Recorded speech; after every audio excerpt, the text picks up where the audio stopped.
Team 1. Breach, breach, breach.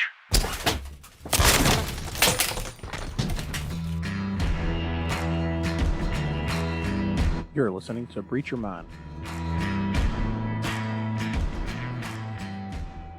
Hey guys, welcome back to Breach Your Mind. Hope everything's going well with you today.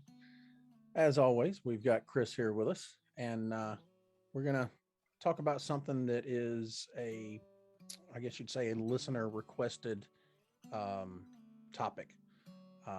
Don't know the backstory on why this individual's requested this, and it originally started out that they wanted the topic to be on living with a family member that has an addiction. And that was simple enough to do. I've got people in my life that have addictions and things like that.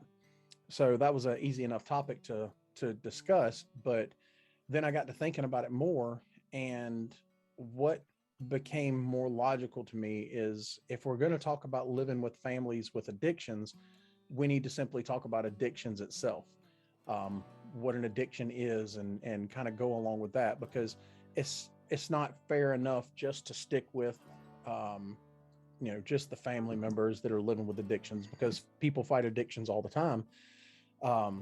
So if we can try to help out those that are dealing with their own addictions and things like that, then figure, why not?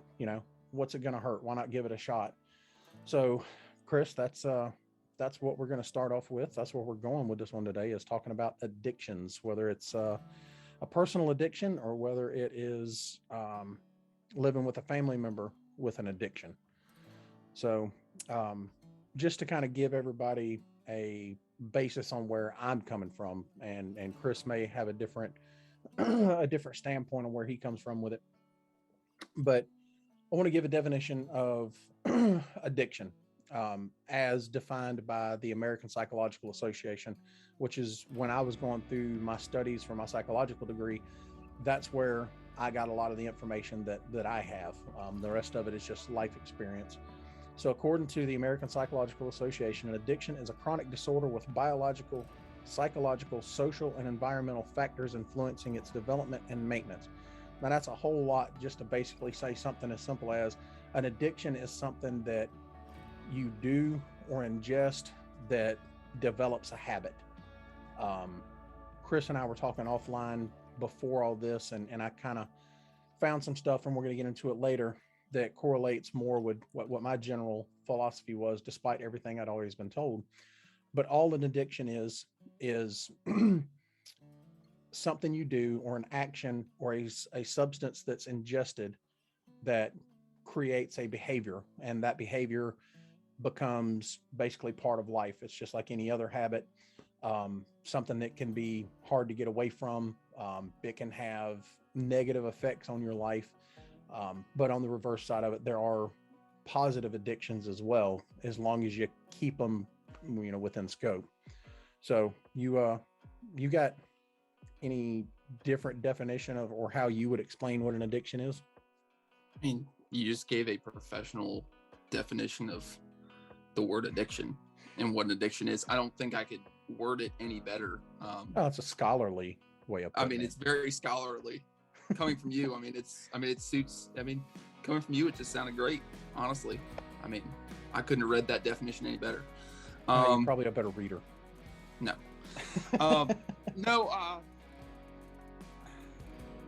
Really and truly, the only, obviously in our line of work, we deal with and see people that are struggling with all different kinds of addictions. Particularly, drug addictions. That's what people they first think about. You don't think about, or substance, whatever you want to say, alcohol, drugs, those sort of things. That's what you think of when you think about an addiction. But it could be anything. It really could be. It could be anything. Yeah. I think substance, as far as like if you're wanting to talk about ingesting things, I think substance is the best term to use, because a lot of people don't consider a lot of things that they consume on a regular basis as an addiction. It gets real easy for people to forget that something as simple as caffeine is a drug, and I haven't looked this up, and I'm not going to do it right this second. but a drug is anything introduced into the body that alters the chemistry of your blood or in your brain. So when you introduce caffeine, you wake up groggy, you want that cup of joe to kind of get you going in the mornings. You're introducing that caffeine, and the purpose of it is for that caffeine to kind of give you some energy, boost you, and things like that. So if you're somebody that drinks coffee and doesn't rely on it, then it's not really an addiction. But if you're one of those individuals that wakes up and you literally can't get your day going, if you don't get your cup of coffee, things are just going to go south. It's just going to be a bad day. You see the coffee cups all the time that say, if I haven't had my first cup of coffee, go away, or something along those lines. The caffeine is addiction. The coffee is an addiction. The same with energy drinks. Those people that are consuming all of these energy drinks. I used to be, we're notorious for it. I used to be really bad. One of my favorites was the Red Line Extremes. Yeah, it's got the little line on the bottle that says only drink half for one serving, and I was like, you don't drink those anymore? No, I got away from them. I got concerned about my intestinal issues that could happen from all the energy drinks. I probably drink that. That's probably that nicotine. I've had that caffeine addiction, but it's mostly the energy drink addiction. I would say honestly, it's dependence. What nicotine? What do you mean? What nicotine? As I hit my vape. Yeah. Yeah. No. I'll drink 2 Red Bulls a day. I remember you had me get you a Red Bull that one time, and it was like, just the light blue can, and I wound up bringing you like that monster freaking huge can, and you're like, it's not the one I normally get, but I'm like, Well, I try not to go above the 12-ounce ones, because there was a period of time when I was in the military that I was drinking 3 16-ounce Red Bulls a day. What is that in correlation to Rippets? Oh, Rippets are different. Everybody says that. So in the military, you used to have like the little ones, but those you could only find them when you're on deployment. And apparently there was like some astronomical amount of caffeine. I'm probably wrong on that now, but that's what the myth was. Like these little itty bitty cans of Rippets that we basically lived off of. They were supposed to have some, they weren't allowed to sell it in the United States amount of caffeine. God. So, but none of us, I don't think any of us actually looked on it. There may have been some of us that did, but we just, pounded them back. Whatever. So is Rippets in Copenhagen? Yeah, Rippets in Copenhagen. That's how you survived a deployment for real. Yeah. But so any substance can be that way. The caffeine, the nicotine doesn't have to be marijuana, cocaine. It doesn't have to be some kind of illicit drug. It can literally be something that you get over the counter, and it becomes something that's a part of your life that you can't do without.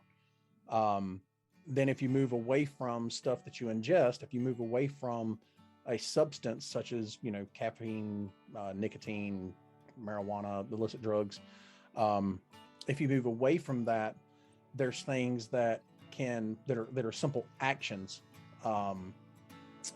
Gambling can be an addiction. It's not something you take, but you become addicted to it. You have to do it. You're constantly looking for that next. It's actually a huge problem in the United States too. Yeah, a really huge one.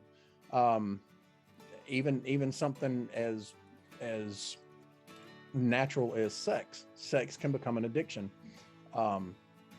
And that's something that a lot of people battle with. It's ruined a lot of lives, ruined a lot of marriages. But it's an addiction.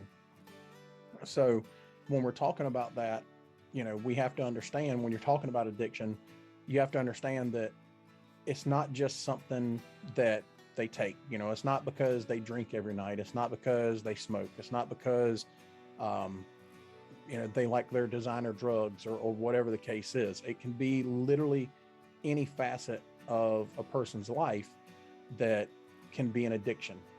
Video games. I know Chris and I both enjoy video games, but video games can be an addiction. Now, if you're obviously a professional gamer and that's how you're, paying your bills, making your money, making your millions. That's different. That's a different. Yes. That's a profession. That's not an addiction. But what I'm getting to is, those people have a profession, but it's those individuals that their lives are consumed. you can go on YouTube, TikTok. I've seen it come across Snapchat, where the one kid, he's either grown or almost grown, and his mom and dad were frustrated with him playing games, and dad was like, I just want you to do something, quit playing the video games. And the kid lost his mind. He threw a whole temper tantrum, and dad wound up taking his video games, taking them out in the yard, throwing them in the grass, and running over them with the mower. And this kid lost his shit. I mean, completely lost his mind. That's an addiction. If you're going into a holy fit over not being able to play your video games, and you can't do anything else in your life because you have to have it, that's an addiction. And it goes with any of that. So if you are somebody that, are questioning whether or not you've got an addiction, think about how whatever it is you're questioning is affecting your life. Can you go without it? Can you put it down at any moment and walk away from it? What impact does the substance or the action have on your life? Chris and I both just talked about it, the energy drinks. I don't drink the energy drinks anymore. I say anymore, I don't drink them as often. It's maybe once a week, if that. I used to smoke heavily. I obviously vape now after I quit for a long time and fell back into the bad habit. Chris dips. So we all have them, and it's not something to be embarrassed about or ashamed of. They happen. And sometimes they can happen without you even consciously thinking about it. It's just part of a routine, and you fall into a routine. And like me, I'm a person that I like patterns. If my pattern gets thrown off, then it throws my whole day off. So until I find something to replace something else, I can't change my pattern, or change my routine. So like now, just like for the last several years, coffee has been a part of it. I was never a huge coffee drinker. Thank you to my career, I've become someone that, will drink more coffee, or drink coffee, and I'll have to have coffee every morning. I don't have to have it, but I drink coffee every morning. So I think it's fair to say that could be an addiction for me. My vaping is an addiction, because I enjoy the little nicotine that I get out of it. I enjoy the flavor of it. So that's an addiction, but it's how you let it control your life. So me drinking coffee, I might be a little slow getting going in the morning, but it doesn't control my life. I can You're a little get grouchy going. too. You're a little grouchy too. You're kind of grouchy. That might just be in general life. I'm getting up in age. No, And no, it's once you drink that first cup, when we used to go to that breakfast restaurant we used to go to. Yeah, but I was drinking 12 ounces of coffee before we even got there. You were still grouchy. You don't have to admit it. It's okay. No, I totally admit I was grouchy. I'm just saying, maybe it's the age. I don't get called Grandpa for no reason. That's true. I love that name. Who was that come up with that? Was that Buckles? Or was that you? No, don't give him credit. That was me. That's why I was asking. You didn't speak up. Yeah, no, don't give him credit. I've got to put a fan in this room. Yeah, so there's that. I think another addiction we could talk about, which kind of segues into something else that I wanted to get into. Well, I guess we need to stay back on the addiction portion of it.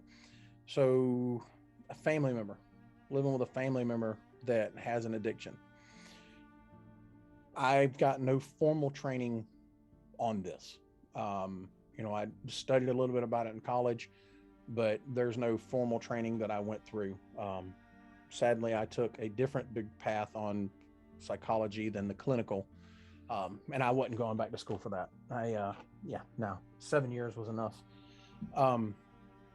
But my experience on living with family members that have got an addiction problem, the vast majority have been alcohol.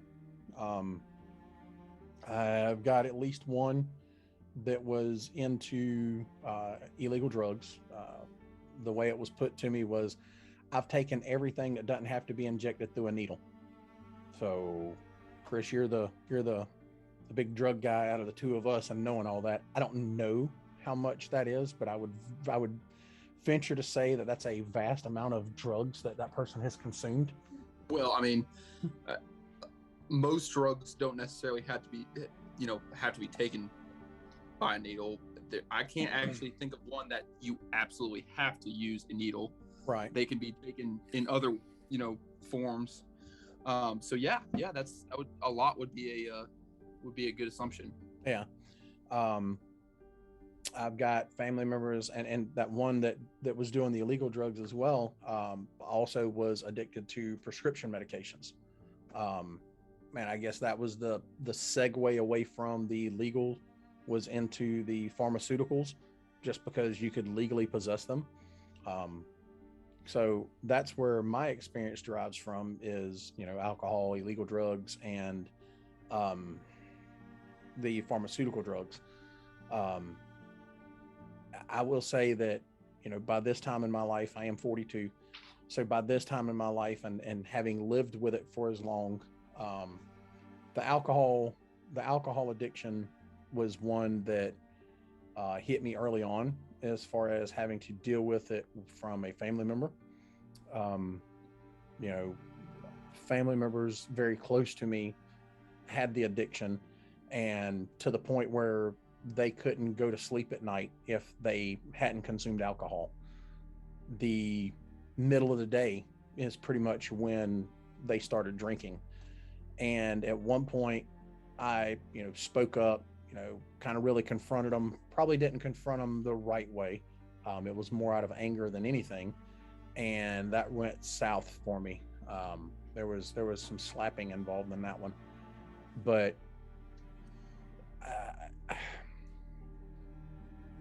I think whenever it comes to having family members that have an addiction problem, the easiest thing that can be done is to, one, be there for them and try to help them. Don't enable them. If they got an alcohol problem, like, hey, can you stop and get me a 6-pack on the way home, or a 12-pack, or a case, or whatever they call them. No, no, I don't support this. By all means, if that's what you want to do it, but I don't support it. I'm not gonna, help that with you. If it's some other substance, probably want to be a lot more careful, especially if it's an illegal substance. You're not going to want to be around that person. You're not going to be in the car with that person. It's very easily mistaken when you're in the car with someone who's under the influence, or uses or possesses the illegal substances. It's very easy for you to get wrapped up in that, because all they got to say is, that's not mine. And I don't know how it is in every other state. And Chris, you can tell me if it's different where you are, but it's hand of one, hand of all. If it's nobody's, it's everybody's. In most states, that's how it is. Yeah. In most states. I mean, there's Supreme Court case law on it. So, I mean, I would willing to bet that, I'm sure there's a few out there that constructive possession doesn't really necessarily, they don't really follow that law. But in most states, I can say it's probably true. Yeah. So if you're with somebody or got a family member that does partake in illegal substances, just keep that in mind. Even if it's visiting them at home, you never know when a search warrant could be executed on their house. You never know when you're riding in a car with them, even if they're a passenger in your vehicle, when you're going to violate some, traffic violation, whether it's equipment violation, moving violation, get pulled over, and you get somebody who's adapt to doing those types of investigations, that really kind of focuses their career on that. They get up there and they start noticing these little clues that tip them off that something's going on. Next thing you know, you're getting interviewed by them, and, oh, that's not mine. I don't know where you found that. They just picked me up from my house, and blah, blah, blah, blah. The whole time you're knowing that it's definitely theirs. It's not yours. Now, is you're getting arrested and going to jail for, meth they may have had, or cocaine, or illegal prescriptions. So that's something that, you have to watch out for. Maybe in saying all this, I'm kind of saying stuff that's really kind of duh. As I'm sitting here talking about it, it seems kind of duh to be repeating all this, because while the person that requested this particular topic didn't go into it, I kind of suspect that the reason behind it was how to deal with it and how to help them. And and you tell me if you've got a different idea on it, but as far as helping someone with an addiction problem, I think the only thing that can really be said about it is there's nothing you can really do. You can try, by all means, especially if you care for them and you love them. You can definitely try to give them avenues and things to go down to get them the resources and help that they need. But ultimately, it's just about like anything else in life, especially if you're dealing with an adult. If they don't want it, there's nothing you can do. I've got family members that have been put into rehab centers by court order, by either the family seeking out the court order or through some legal avenue through criminal law, them having to go into it. In my profession, we've had to serve what's called 1013 orders here. They're involuntary committal orders. You file for the order, you submit your evidence to the judge on why this person needs to go to a rehabilitative center, and the judge signs off on it if there's evidence to suggest it. And these people are court ordered to go seek help through these rehabilitative centers, and ultimately it doesn't wind up sticking. And I applaud the families and things that are doing that, but if it's not the addicts, if it's not the person with the addiction's choice, if it's not their desire to get off of their addiction, you're spinning your wheels in the mud. Do you disagree with that? No. That's the biggest issue that we run into, especially we get asked this question all the time. I mean, at least I do. I mean, I get asked it all of the time. What can I do to help my mother, my brother, my whoever it may be. And though it's kind of sad, I've almost become numb to giving the same explanation, but it's true. There's only so much you can do. If they don't want help, it's not going to stick. Yeah. For it to work, they have to want it. Mm-hmm. There are states like Georgia where you can go and you can go talk to a judge, and like you said, you can hey, here's the evidence, yada yada yada. I really think that will benefit from this. I've actually never had to do it, so I really don't know how the process even goes, and I've kind of forgotten how it goes. But there's some states that don't have that, to include the state that I'm in. I mean, we don't have that option. Really? Yeah, there is no such thing.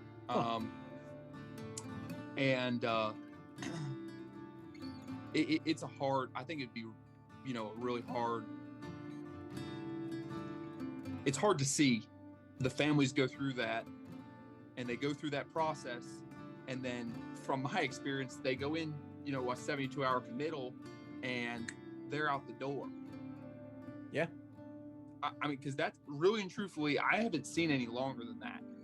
Yeah, typically. I mean, it's 72 hours, and then if they wish to continue treatment, they can. Yeah. But it's 72 hours now. But it's typically on an outpatient basis, and and especially with all the COVID stuff now. Oh yeah. It's even faster sometimes. And that's the issue. And I may go way off topic here, and you can rein me back in, but that's kind of the biggest complaint from our aspect of going out here and dealing with the same people over and over again, and we know they have these issues. There's no help for them. Mm-hmm.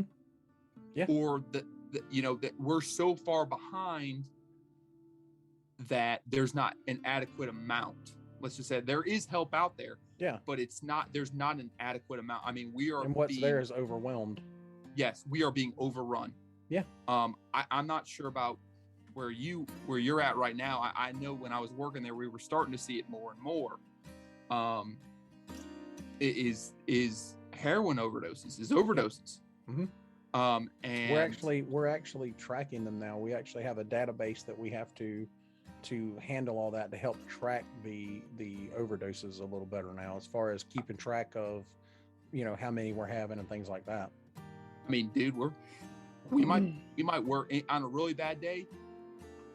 I remember one day we worked like 4 in a shift. Yeah. I mean, and just the other day, 12-hour period. Yeah, I mean, yeah, just the other day, I was going down the road to a totally different call, and I get flagged down by some truck driver, and he's like, "Hey, that dude's, there's something going on with him." He's pulled up in the parking lot. The guy is sitting on his, sitting on the, not on the throttle. What am I trying to say? No, not even the other one, the one that makes it go. Clutch, gas, nope. Gas. Throttle would have worked. We would have got Throttle would have worked. Yeah, but sitting on the gas, his car, luckily, his car's in park or neutral. Mm-hmm. But he's just, all you hear is this, this souped up car, whee, just full RPMs. Right? Got all the bumblebees upset. And I don't mean to laugh about it, but it, we deal with it so much. Yeah. I mean, and luckily that naloxone, the Narcan has come out. But nowadays, with how powerful some of that stuff is, with fentanyl inside of it, yeah, sometimes it takes 2 or 3 naloxone hits. Yep. I mean, it's crazy. Yeah. It is crazy, and I can only speak on what I've dealt with personally. I have obviously never been in a situation where my family members, addicted to heroin and they're overdosing and things like that. I've only, dealt with those people on a professional basis. And the other day I dealt with one, and he had just, the fiance told me he had just gotten out of like a detox program, mm-hmm. Somewhere up north.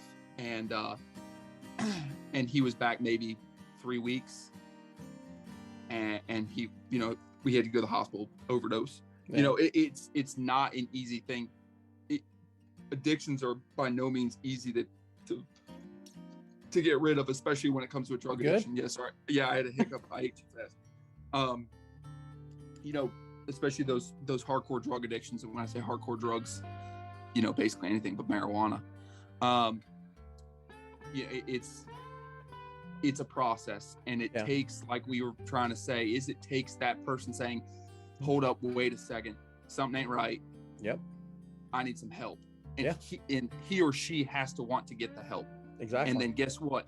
You open the door for them. Exactly. You take them to their appointments. You take them to go see the doctors, if that's what you want to do.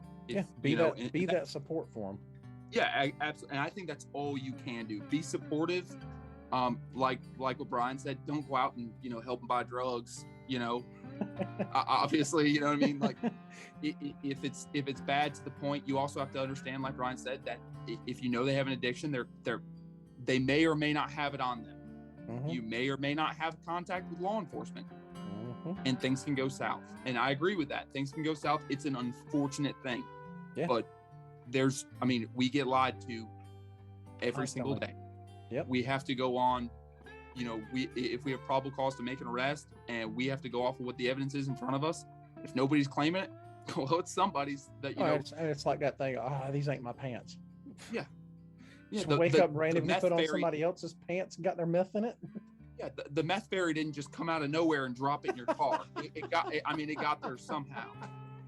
You have no idea how many times I've used that line, and they just look at you all dumbfounded, like, "I don't know, it got there." Well, got there somehow, you big dummy.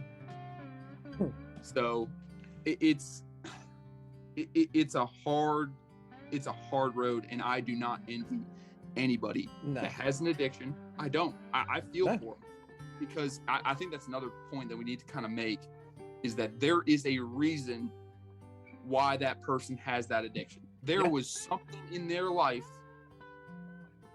that, and you can agree with me or disagree with me, but I truly wholeheartedly believe this. Something in their life happened that led them down that path, mm-hmm.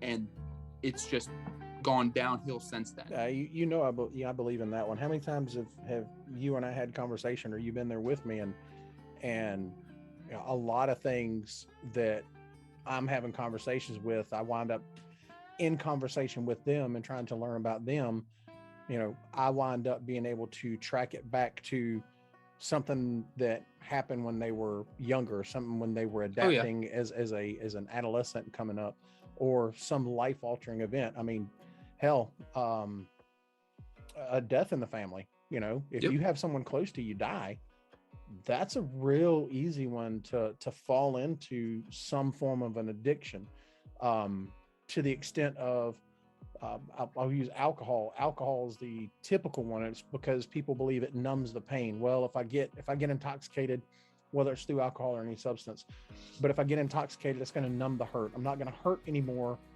because I'm now intoxicated. Well, the only problem with that is when you consume that substance, when you consume alcohol, drugs, whatever, when you consume it, you basically hit the pause on your grief and pick it right back up whenever the alcohol or substance wears off. So as soon as you come back down from Mount High and you're back sober again, well, now that grief's all back there because you haven't dealt with the grief. The problem is still there. You just hit the pause button on it long enough to get high.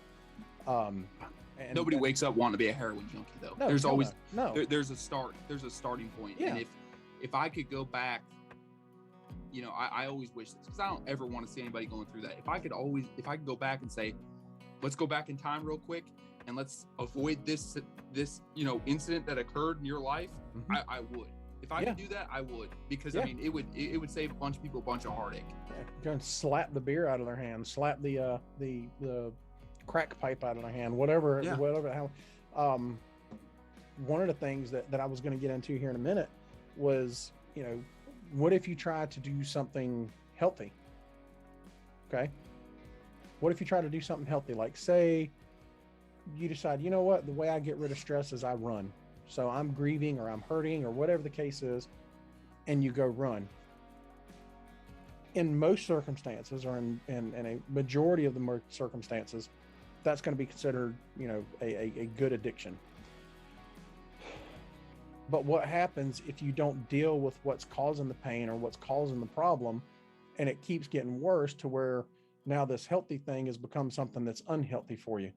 Now all of a sudden you're running and you're getting healthy, but you're not taking care of other aspects. You're not eating like you're supposed to. You're not doing this. You're not doing that. Your mental health is still going downhill because you haven't dealt with things. And you've only supplemented your grief or whatever by filling it with this other thing. So when we're talking about people that started or became an addict or have an addiction because of something that happened in their life, the key thing, at least in my uneducated, untrained opinion, is you have to go back and you have to deal with whatever the root cause was. So if it was grieving over the loss of a loved one, you've still got to grieve. You all you did is walled it up. You built the block wall around it so that you don't feel it no more, and you've supplemented it with something else. You've still got to go back and do something with that grief. It doesn't mean you got to go back and cry, but you got to go back and you got to deal with it. If it's a childhood trauma, lots and lots of individuals wind up developing addictions after something like a sexual trauma, whether it's child molestation or things like that. They wind up developing an addiction to a substance, an action that winds up putting them on a dark path and sending them down a path that, if they don't go back and deal with the trauma and the pain caused to them from that particular incident, or years and series of incidents, then they're not going to get any better. They've got to deal with that initial pain. They've got to deal with that initial trauma so that their mind has a firm ground to build on. Because if you don't, you're just on that slippery slope again. Oh, well, you're right. I did have this happen. I'm just going to forget it ever happened and move on. Well, no, hold up. Let's deal with it. Let's go back. Let's talk about it. So I don't know, man. It's a hard topic to talk on, just because there's so many things that can be there and there's so many things that can cause them. You think in terms of a college kid, You know, what happens when kids go to college? A lot of times they wind up partying. You know, that's where you wind up drinking and doing drugs and sex and parties and yada yada yada. And the mature person can pull themselves away from that just to start their professional life or adult life or what have you. But what happens to those individuals that they literally just went to have fun? You know, they went to their first college party or frat party or sorority party, and oh well, we were just having fun, and the next thing you know, oh, you know, I just can't get through the even better, those kids that are so die hard on getting the good grades. You know, I want to make the dean's list, so now they're on these amphetamines so they can stay awake longer and study longer, and now they're addicted to Ritalin and Adderall. and Adderall. Taking Adderall. Yeah. Yeah, they're addicted to all these amphetamines because it gives them that boost. They got more energy. They're staying up 2, 3, 4 days on end so they can study and do the best. And they wind up having this mental breakdown later on and become depressed and suicidal and yada yada. I mean, look what happened in the early 2000s. What happened in the early 2000s in Appalachia, in the coal mines? You don't know? What? Dude, I didn't follow the coal mines. You didn't follow the coal mines, dude. No. And it's a huge problem up in Appalachia, especially in the early 2000s. Hydrocodone. It was introduced, Really? and the coal mine states were targeted specifically. These small coal mine towns. The reps from hydrocodone would go to these small coal mining towns and talk to the doctors, and they were trying to push, because hydrocodone was supposed to be the impossible to get addicted to pain medicine. That's what In the early 2000s, they said that. Yes, when it was first branded, yes, it was supposed to be better than anything else. That's how it was pushed. Yeah. Oh, God. Yeah, I saw a documentary on it. Yeah. Oh, God. And it was one of the worst things that ever happened. Yeah. They're still making payments. The lawsuits I think they just, called the cradle of the opioid epidemic, Black Bear. Somewhere in Appalachia. Are you looking it up? Yeah, I'm looking at it right a second. Yeah, I'm pretty sure it was the early 2000s. Am I right? Yeah, well, it says first introduced in the late 2000s. Appalachia, the cradle of the opioid epidemic. The Appalachia, okay, all that. Running from New England all the way down to northern Georgia, Alabama, and the Appalachian region of the United States. Treasure trove, blah blah blah blah. All right, so that's a whole lot of reading to try to do for just. Yeah, no, I'm telling you, I watched a documentary on it, and I don't. Yeah, they were kind enough to put a timeline in for me, so I'm going to look at that while you talk.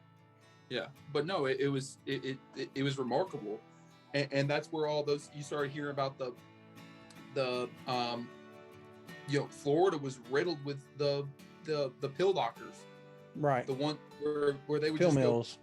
The pill mills. Mm-hmm. That's what I was thinking of. They were riddled with them, and I mean the DEA, the diversion guys from the DEA. They weren't tracking it until it was already too late, and then finally they went in there and cleaned house. But it has created not only almost a damn dependence on pain medication, but it's destroyed families. I mean, it's really sad.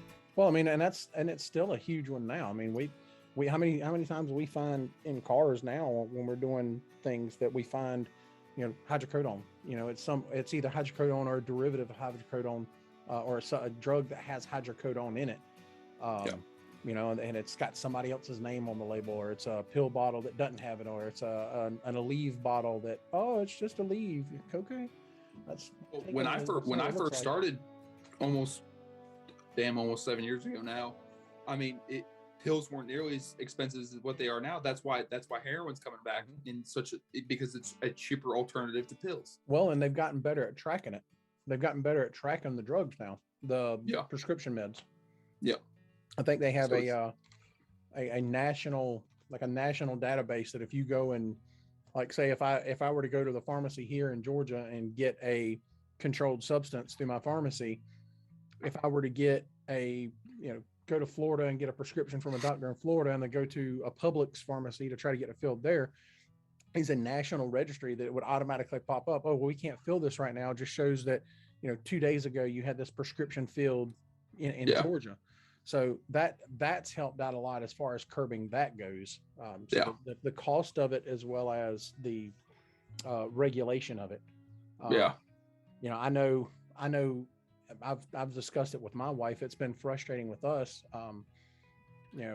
Our son takes an ADHD medication, and every 3 months he has to have a med check. He has to have a med check just to see how the medication, and if that was the case, I'd be fine with it. But and I say I'm fine with it. I'm fine with it now because I know why, but it's frustrating. But it's a federally mandated thing that because it's a controlled substance, he has to see the doctor so often. He can't just have a 120 pill prescription thrown at him and have 6 months worth of medication. He can't do that. We have to go in and see the doctor ever so often to make sure things are being done like they're supposed to be done. And that's the way it is with most, if not all, of the controlled substances now. I think is you can't just go and get a 6-month supply. You have to have an individual prescription per month that you need a refill. And that's one of the reasons, in my understanding, is that's one of the reasons why, is because all the pill mills and the pill doctors were slinging that stuff out there so easily that these individuals were able to go get these things and have them in such vast quantities, either for their own consumption or for distribution, which is a huge problem of it. Because if you knew, Jim Bob down the street gets, 800 pills a month, and you just want 10 to kind of get you through the day or whatever. I don't know how many they take. But if you knew that, you're going to go give him 20, 50, $100 for, however many pills he was going to give out to you.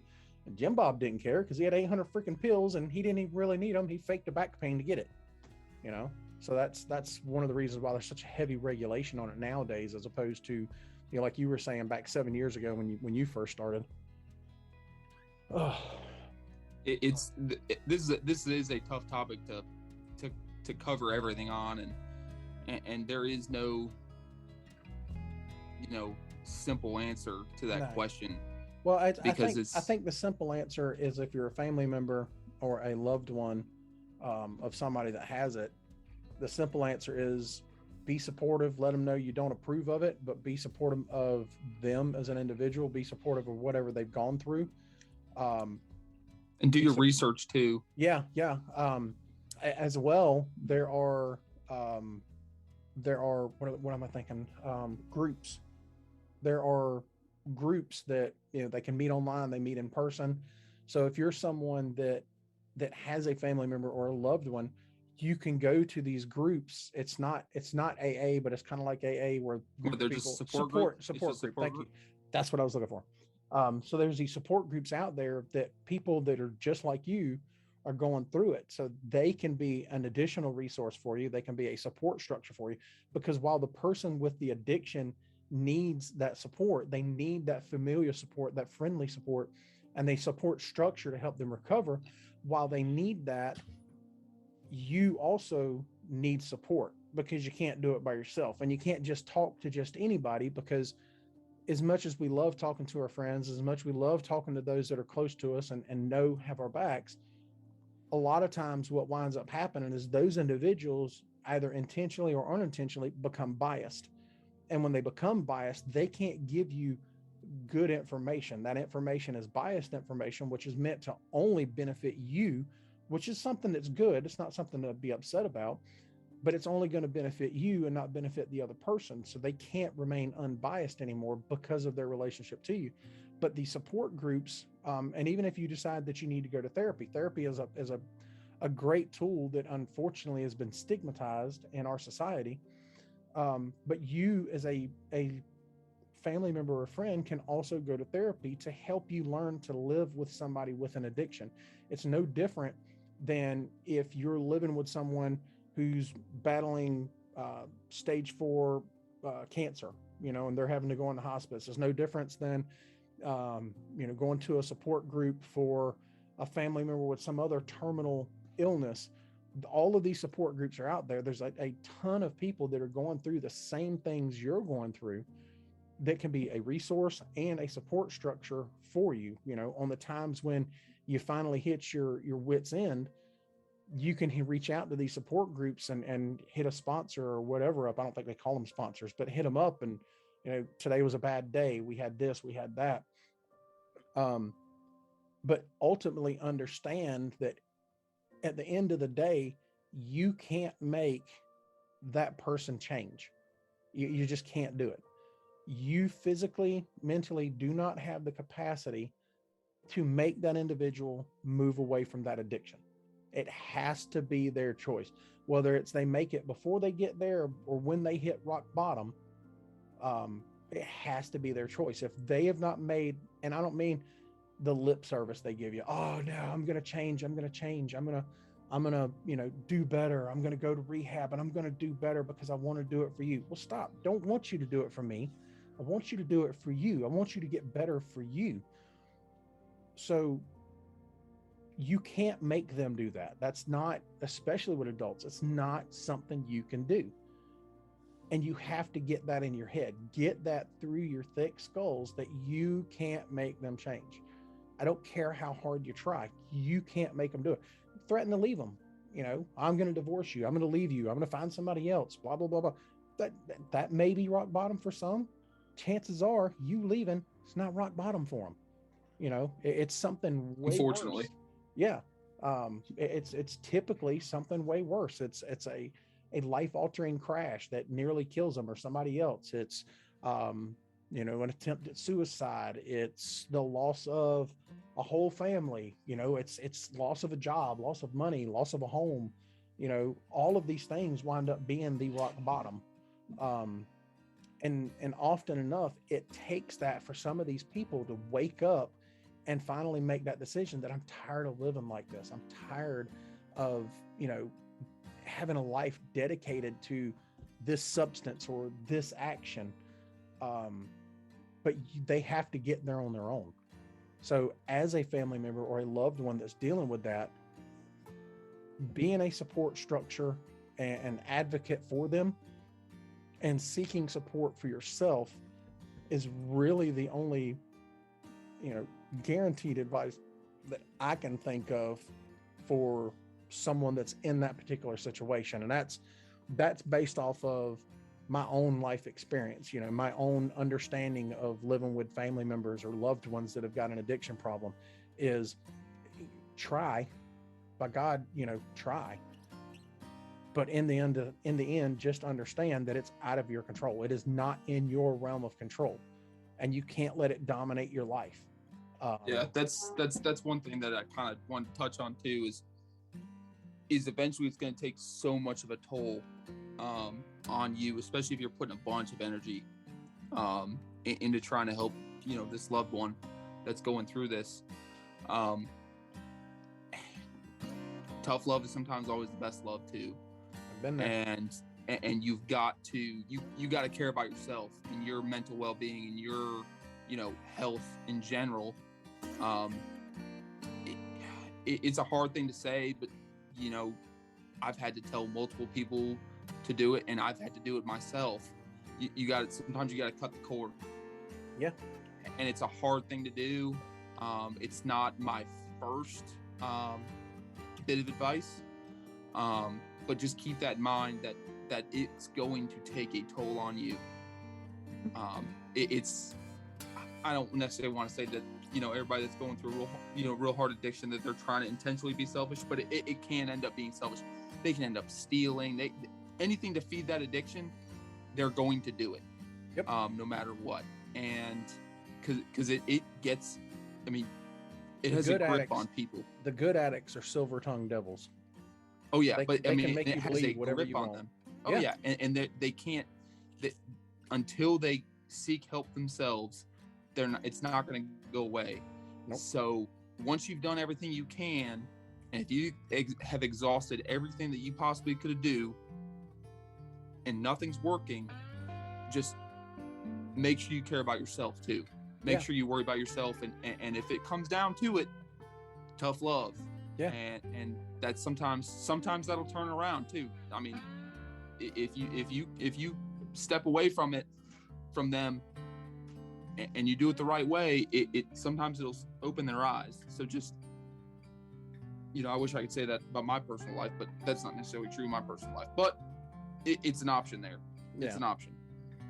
So I had something else I was going to say about positive addiction criteria, but I don't want to kind of go through that. There's like 6 little things, and I don't feel like reading directly from the screen. But on talking about positive side of it, while there is some confliction or contradiction to calling something a positive addiction an addiction, there is such a thing, at least as it's mostly accepted right now, is that you can have positive addictions. And that goes back to like I was talking about, somebody that's dealing with grief deciding to, well, I do like running, so I'm going to go run to help me get rid of my grief. Same thing can be said for people that like to work out, whether it's yoga, meditating. There are addictions you can have that are positive addictions, something that is going to benefit you, but is not all consuming of your life. And it's something that you can dedicate a small portion of your time, an hour or so of your time, to that particular thing. If it's working out, you're dedicating an hour, 2 hours for working out for the health benefits of it. You and I did it whenever you were back here, going on night shift the night before we go back on duty. We're at the gym, we're knocking out 2.5 hour workouts, because that's the time we could really get in a really good strong workout.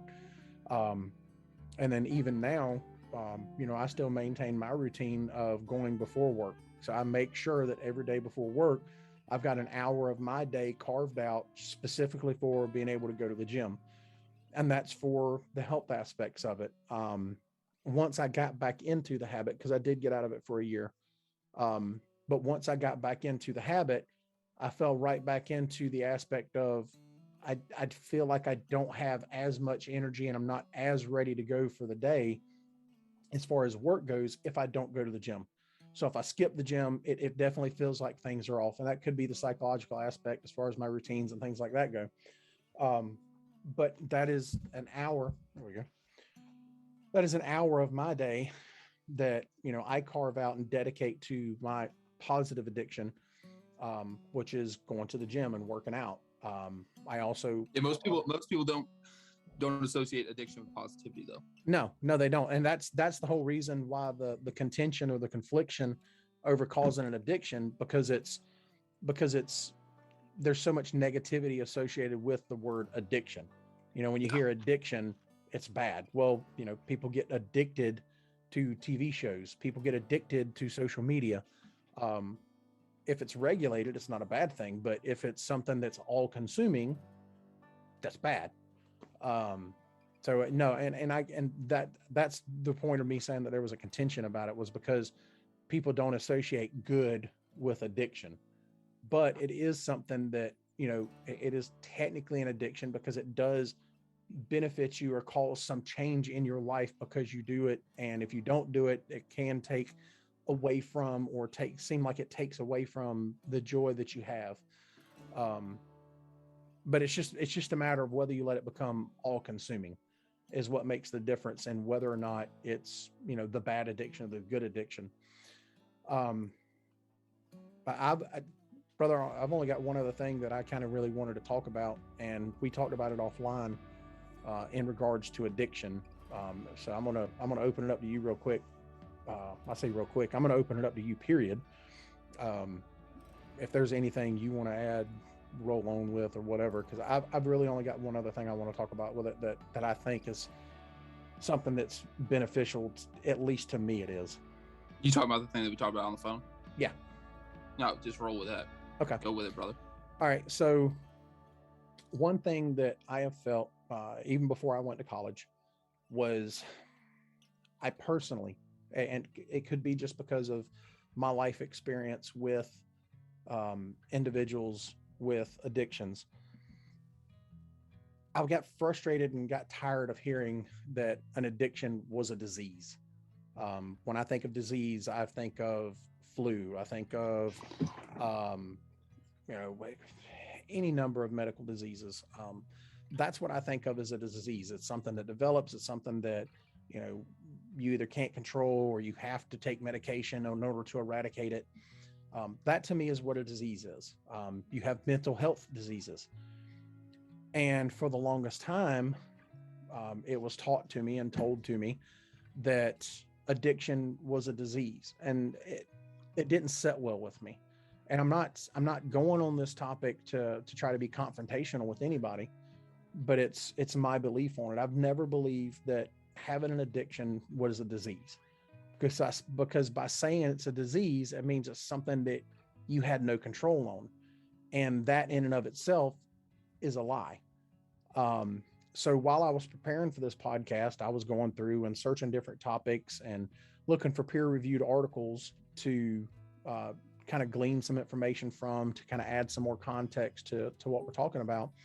I actually come across an article in the Psychiatric Times. An article or published in 2002 called Action. I can't even talk now. It's published in 2002 in Psychiatric Times. Stop smiling. It's not funny. But it was published in 2002. It's called Addiction is a Choice. And I was reading through it, and a lot of the things in it, you know, supported my thoughts on it. And it's real easy when you're reading something that supports your personal beliefs and things like that. It's real easy to get kind of drawn into it, and all of a sudden that's the gospel. So I made sure, before I even told you about it, Chris, I made sure that it was something that was, you know, at least peer reviewed in the terms of before it was published in a publication like Psychiatric Times. Obviously, because it's Psychiatric Times, it obviously has an effect on the mental health community. So I made sure it was peer reviewed before I even really kind of bit down into it. And what the article wound up saying was essentially is that in the US, calling an addiction a disease is clinical folklore. And that's what the writer of the article said. It's clinical folklore, in the sense of it's a mistake. It's a lie. It's not true. And where he went with it was, he obviously discussed the scientific studies and presented some of the empirical data that supports this philosophy, or this fact, I'm going to call it, in that when you're talking about addiction, you know, a lot of people will think or say that when you have this addiction, that, you know, it chemically changes you. And what the science has shown is that it's only in particular substances that will chemically change you. So if you've got an addiction to gambling or sex or video games or social media or TV or whatever, you're not chemically being changed by this. This is not a chemical reaction in your body that's causing this. You know, it's not a dopamine drop that's or a dopamine high that's causing this. It's literally a behavioral thing. Now, obviously, there are substances, you know, heroin, marijuana, cocaine, methamphetamine. There are these substances that can chemically change your blood for a high, but it doesn't chemically change you to where you can't recover. Now, you do have instances like lifelong alcoholics, and we discussed about it offline.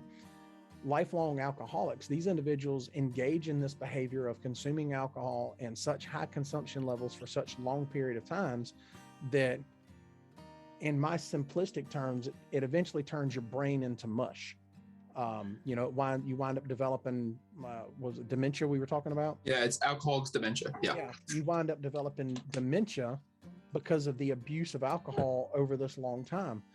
And it's not the addiction that becomes the problem at the end of that. It's dementia. You know, it's dementia caused by alcoholism. And the alcoholism in and of itself is a behavior. You don't become an alcoholic or have alcoholism if you don't consume alcohol. Well, you don't consume alcohol if you get away from the habit of consuming it. So you say, oh, well, it started out just having a couple of drinks with buddies, and then it became something we did after work, and then it just became something that I did on a regular basis, and it just kind of grew and got out of control. Okay, well, if you put down the PBR or whatever it is that you consume, and you move away from taking that substance in, well, you move away from your addiction. You start to get away from your addiction. Now, that doesn't mean that later down the road, you don't have another sip and all of a sudden you're right back into a case a day. But it's the behavior. So what addictions and what the article says is that addictions are essentially a behavioral issue, not a disease. It's a behavioral change that needs to happen in a person. Because it was a behavioral change that caused it, it needs to be a reverse behavioral change to undo it. And one of the examples that the writer of the article gave was the simple form of Alcoholics Anonymous. So when you become someone who's dealing with alcoholism, oftentimes, whether through legal court orders, personal choice, or whatever the case may be, you wind up going to AA or Alcoholics Anonymous. You wind up going here, and I've never personally been. So if I'm speaking out of terms for anybody that has been, please understand, I don't mean that as to an insult to the program. I think it's a great program. But in that, it winds up trying to get the individual, the patient, to change their behavioral pattern, try to change the behavior of consuming alcohol. That's literally the whole point of it. And they have these 12 steps that you go through. And part of it is, if I'm not mistaken, part of it is believing in a higher power or a higher cause to help you get through these 12 steps and things like that. So the person that wrote the article postulated in this is that what disease is changed by a behavior? Okay. It's like putting a hand on a hot burner. Well, if all you got to do is take your hand off the burner to make the burning stop, that's not a disease.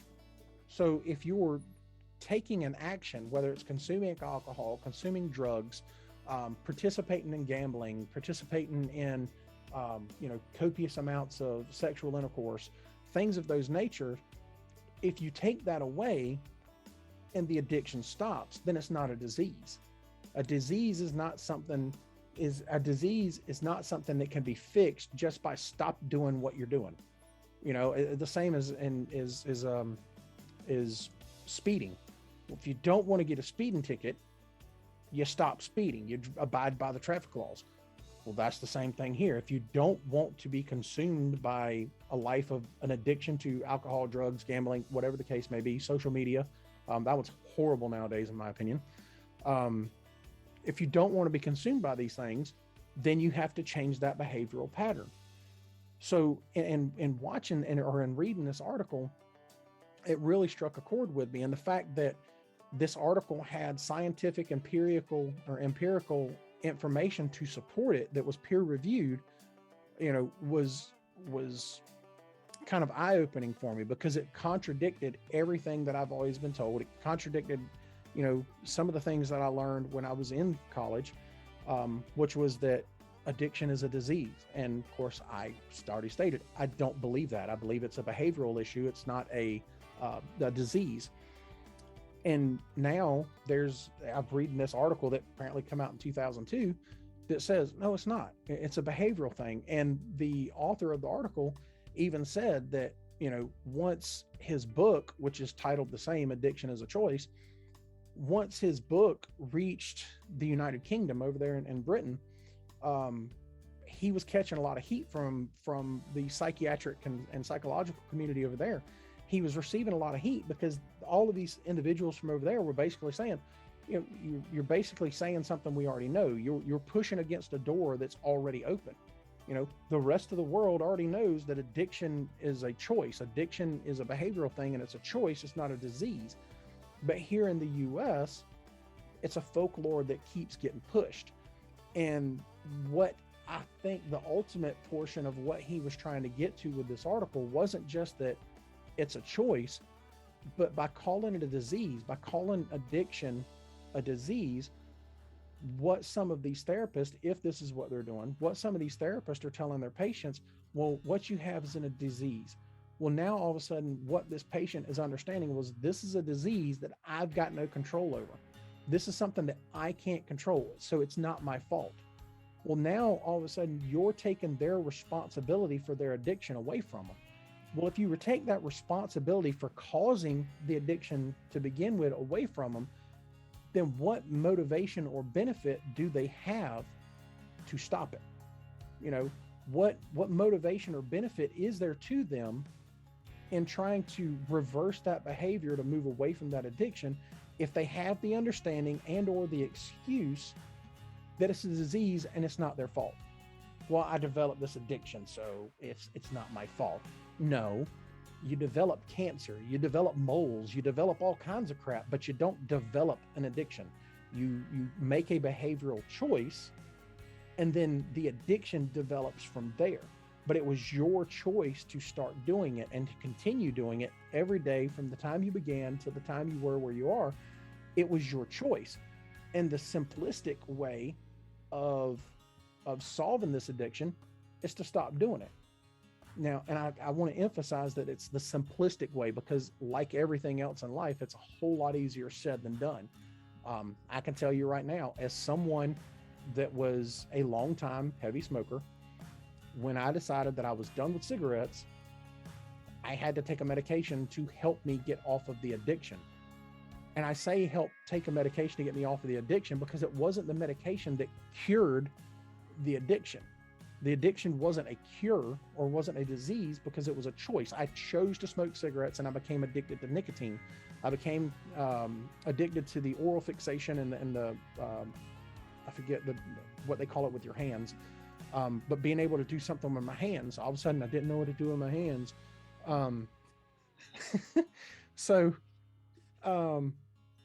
That was the behavioral thing, and I became addicted. It's funny. It's a little funny. I became addicted with this, so I wound up taking Chantix, which, by the way, if you've never taken it, I don't know how it affects everyone, but for me, on the both times that I had taken it, good dreams were really, really good. Like, I like it a lot. The bad ones, completely freaking mortifying. When you have to wake up in the middle of a dream and then convince yourself that you are in fact actually awake and you're not in fact still dreaming, only to find out, yeah, you're still dreaming and it's still a nightmare and it's horrible. So you have to wake up again to try to convince yourself that you're not dreaming and you're actually back in the real world. That's a bad dream. And they're horrible. And I don't remember dreams, but I remember waking up in a panic at times because they were that vivid. But because they were that vivid, the good ones, they were good. They were good. I like them a lot. I'm a big dumb animal, folks. I'm sorry. But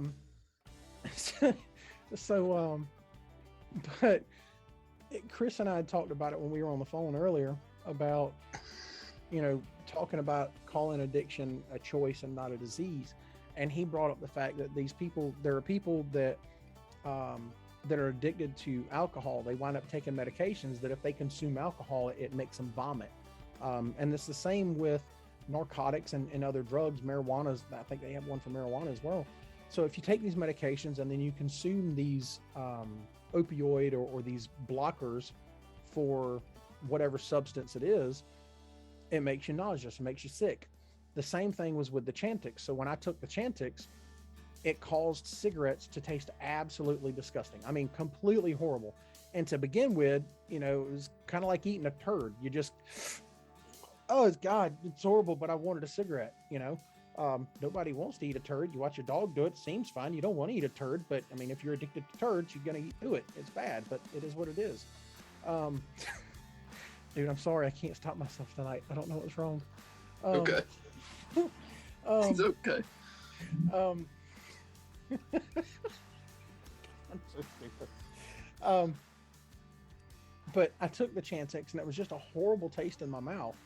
And until my body was able to start deciding, yeah, we don't like this, bro. You got to stop.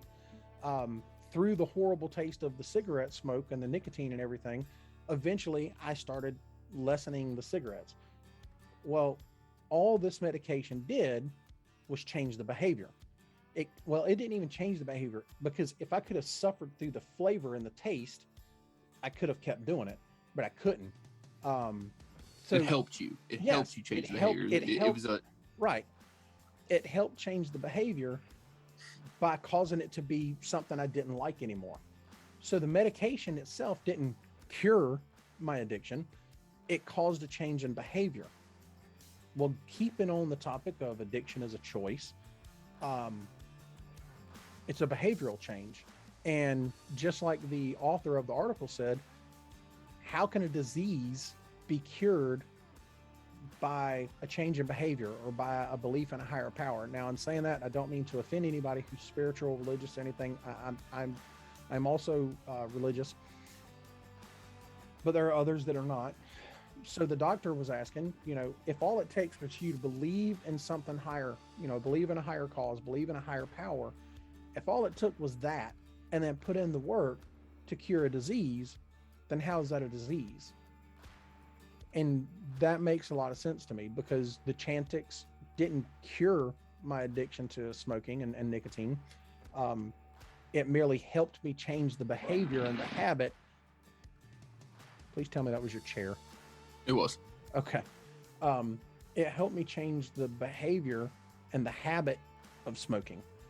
The same if you're trying to start a new habit. If you want to start working out and going to the gym, then you have to get into a habit of it. You got to start it on a certain day, certain time. 8 o'clock every morning, 9 o'clock every night, I'm going to go to the gym and work out for an hour and come home. And you have to stick to it until it becomes a habit. Well, to get past and get rid of an addiction, it's the same way. Okay, I'm not going to have a drink today. I'm not going to smoke a cigarette today. I'm not going to snort a line of Coke today. It's conscious. It can be a conscious effort. Yeah, 100%. So I personally want to start, and I know if I have these discussions, and I know they'll come up with people and families and things like that in the future as I'm going through my profession and my everyday life. This is something I'm going to start to push a little harder, is that this person that has this addiction is making a choice to have it. This is something that they can 100% control. They just have to make the choice, just like we were talking earlier at the beginning of the podcast. This is a beautiful way to bring this all back around. Just like they made the choice to start it, they can make the choice to stop. And just like we were saying with, you as a family member wanting to help them get away from this addiction, it has to be their choice. That makes it not a disease. If I can choose not to be sick, that's not a disease. So this is something I'm really going to start pushing as far as myself goes, because it is a behavioral thing that the individual is choosing, and it's getting them to make the choice on their own and wholeheartedly that's going to get them away from that. So I just thought that was really important. It's I guess in a sense it kind of helps with dealing with someone that has an addiction, but on the same token, it also helps if you're somebody that's dealing with an addiction, because maybe, just maybe, hearing me and Chris here sitting here say these things, it'll kind of flip a switch in your head that if you've got an addiction and one of these negative addictions, that it's literally your choice. All you've got to do is make the choice to not do it. And we know, especially me, we know it's not easy. We know making the choice isn't easy, but you got to make it. If it's something that's dominating your life and ruining your life and taking the enjoyment and the joy and the love out of your life, then it's a choice you have to make. You've got to make it. Now, if you're going to sit here and come up with all the excuses in the world why not to do it, well, then you're not ready to quit. And this isn't a choice that you're ready to make. And there's none of us that are going to help you with it. We feel for you and we want you to get better, but there's nothing we can do for you. There's nothing your family or your loved ones can do for you. It's something that you've got to fight. It's something you've got to make the choice on. And that's what this is all about. That's what we're trying to get across here is whether you're dealing with it, whether you got a family member that's dealing with it, it's a choice this person is making, and it's a choice they have to make to get away from it. I miss anything? Am I wrong? No. I mean, I'm sure that there's gonna be people out there with, that have, $200,000 worth of degrees that are gonna disagree with you, Brian. But I mean, we tell people that all the time. It's their choice. Yeah. They've got to decide when they're ready to get help. So I mean, it makes sense. The author of that article, you said he was a psychologist. Yeah, I don't know what his profession was, but it was an article he published in Psychiatric Times. Okay, well, if it made Psychiatric Times, he's probably fairly educated. I guess. Yeah. So, I mean, he brings up a good point that, and of course, in the United States, everybody's got to be politically correct, and everybody's got to put some word behind it, or call it. They don't want to call it as it is sometimes around here. Sometimes you got to call a spade a spade. Yeah, I mean, it walks like a duck, quacks like a duck's probably a duck. Yep. But it's like you said, it's easier said than done. It's not an easy thing. Yeah, it's a tough road.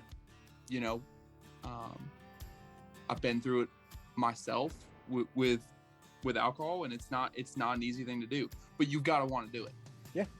I mean, you've got to want to do it. You got to want to put in the work. Yeah, and it does take work, and there's those days where you're just like, man, this sucks, and you wish you could pick up another drink, have a drink, but yeah, you got to make that conscious effort.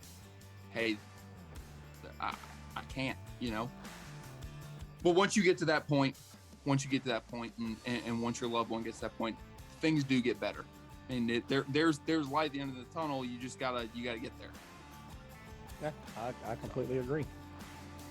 So. All right. Well, if you don't have anything, bro? I don't know, man. I do want to say one thing. I really like that shirt. Who got you that shirt, bro? You like that? That's a great shirt. Yeah. I don't know, this good old boy that I know kind of listened to me one day when he heard me talk about the greatest plane ever created. It's the C-130, by the way. And decided to gift me with this. I wear this shirt quite often. I like that shirt. That color goes good. The what? The color looks good on you. I appreciate it. I'm an earthy tones kind of guy. Kind of matches my eyes a little bit. Yeah. By the way, if you can shoot me the address from where you got this from when you sent it to me, the ink's starting to fade a little bit from its use, so I'm probably going to need to re-up on my shirt. Yeah, I'll try to find them. Yeah. Appreciate it again. By the way, I do love my shirt. It's okay. The AC-130U Spooky. For those that don't know, it's an amazing aircraft. I don't know who decided to put guns on a cargo plane, but you're a bona fide genius, sir. Yeah. America appreciates you, sir. Yes, they do. And they're only getting better. I mean, it's a 50-year-old aircraft that it's just getting better. I mean, they've only re-upped it and made newer models. I mean, come on, man. It's a wine that gets finer with time. Yeah. So, all right. Well, I don't have anything else, brother. I don't know if you've got anything else, but guys, we really appreciate your time. We hope we didn't go too far off the rails off this one. As things were kicking in a little differently tonight than most nights, my brain was a little more scattered than normal, but we definitely appreciate the time. We appreciate everything that you guys, all the feedback you give us and everything. Like I said, this particular episode was one that was a listener requested episode. And I want to reach out to all you guys, and Chris and I both, we want to reach out to y'all that, the more you guys reach out to us, the more that you get a message to us, whether it's, through our social media platforms, text message, phone call, whatever the case it may be, see us in person, get your situations out here, guys. I mean, both of us have been in public safety for quite a while now. And on top of what we've acquired through our own training, knowledge, and experience, we've got access to individuals that have even more, people that have dealt other situations. And those are individuals that we can also bring into the conversation to either glean information from them for ourselves that we can regurgitate here on the podcast for you, or we can bring them in and actually have a one-on-one interview with them and get them involved in this as well and have them part of the conversation. So reach out to us. Let us know the situations that you're going through and things like that. Let us know if there's just in particular a topic that you want to talk about, and it doesn't have to be about mental health. It can be about, you know, a professional thing. It could be a career goal oriented thing. So reach out to us. You know, life is got a lot of oysters in it, and we're willing to sit here and help crack them all open with you. So reach out to us. Obviously, we've got the podcast on Buzzsprout. I believe there's a feedback thing on there. We've got the social media on Facebook, TikTok, Snapchat, LinkedIn, Twitter, and YouTube. If I can find more, I'm going to get it out there. And because we put it out on Buzzsprout, it reaches out to about 18 or 19 other platforms. So you can listen to us just about anywhere. It's a simple search through Google or your search platform for Breach Your Mind, and you can find us just about anywhere. So reach out to us and let us know. Give us some feedback, some insight. Even if you guys got negative comments, I know Chris and I both we'd love to hear the criticism of it, because I mean we're only gonna get more information out of it by you giving it to us. So we can't fix it if we don't, we're broken. So if you give us some information, good, bad, or otherwise, we're willing to take it in, listen to it, read it, and you know, try to do something better. All we want to do is try to help out. So by all means, reach out to us. And until next time, guys, be safe, and we appreciate it.